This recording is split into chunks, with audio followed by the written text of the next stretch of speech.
Welcome back. Our slow start to spring might have gardeners starting to develop the itch to get a jump on planting season.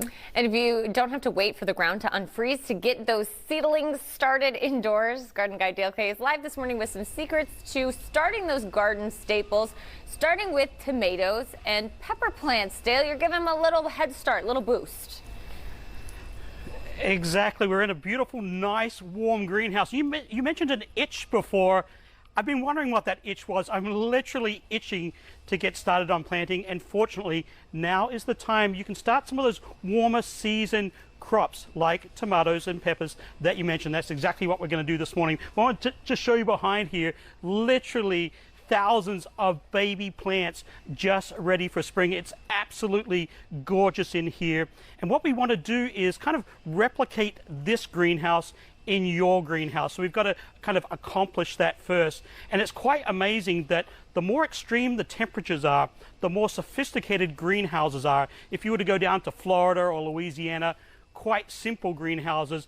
Further north into Minnesota, then even further into Canada, the technology is really quite amazing. And the first thing to note is on this floor here, it's actually heated underneath there. The temperature is a very balmy 80 degrees, and that's really one of the first things that initiates germination. And you can see there's some peppers and even some patio tomatoes here that are all ready to go. So the first thing we want to do inside your home is replicate that warm floor, and we're going to do that with a little heating pad just like this, and this will raise temperature about 20 degrees above your home temperature, so to get to about 80 degrees, you know, mid 60s, somewhere in there where we keep our homes, that's exactly the tonic for a warm floor. The next one is light, of course. We're in a beautiful greenhouse. There's supplemental lighting up high, and of course a lot of natural lights, like one great big skylight. So we can replicate that in our homes.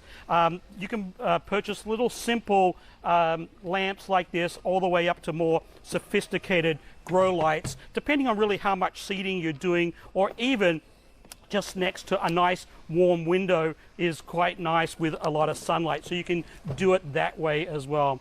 The next thing, of course, we need is a vessel and some potting soil. I'm using a seeding mix, and it's quite fine, and that way it provides a nice little bed for all those beautiful little seeds to kind of hang out on and germinate. Sometimes if there's a lot of bark or it's a lot more coarse, seeds kind of tend to rock and roll in there a little bit, and you get some uneven growth. So a seeding mix is optimal. If you don't have a seeding mix, just a good quality potting soil is really, really beneficial. The next thing, of course, you need is some sort of vessel.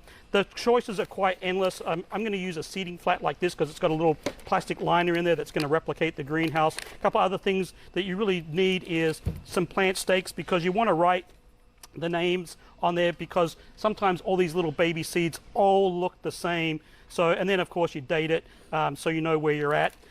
If for small seeds, you can use these little seed dispenser things. I like to do it the old-fashioned way by hand. I put about 2 or 3 seeds per cell.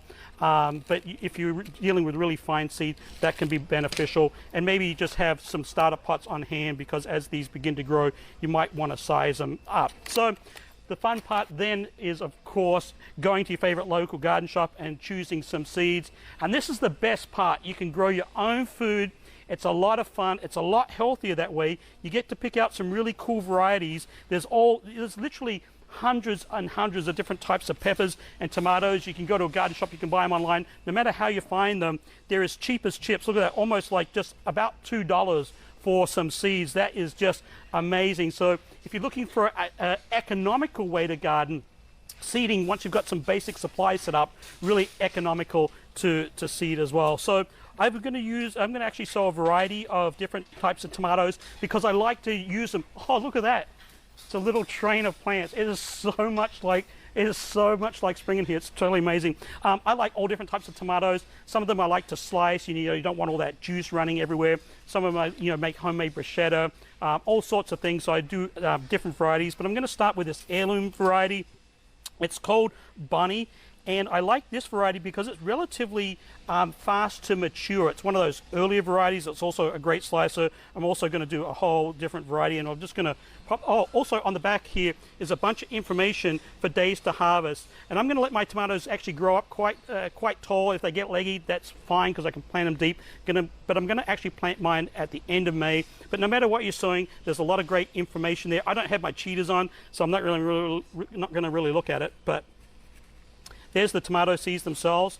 And like I said, I'm going to put about 2 to 3. Water. I'm going to pre-moisten. Well, there we go. I'm going to pre-moisten the soil. That's key. Almost forgot an important step. And there you go. Look, about 3 seeds per cell.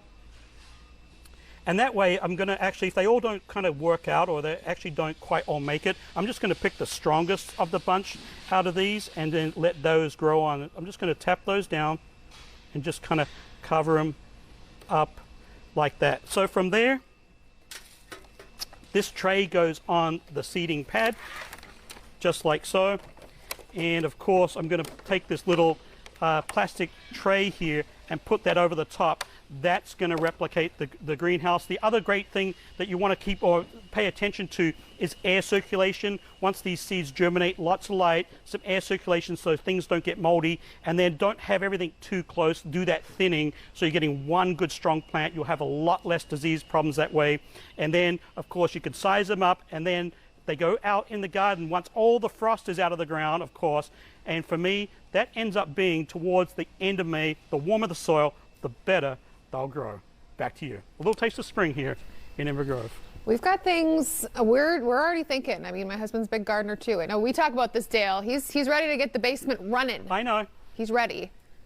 I'm surprised I haven't been invited over. I know. I'm telling you, the hydroponics are working. We have to do a segment. I know, but my basement's really, really a trash zone. So we're not doing that. But thank you. I'm appreciative of your passion. Just check this one. Thank you, Dale. Bye. Bye.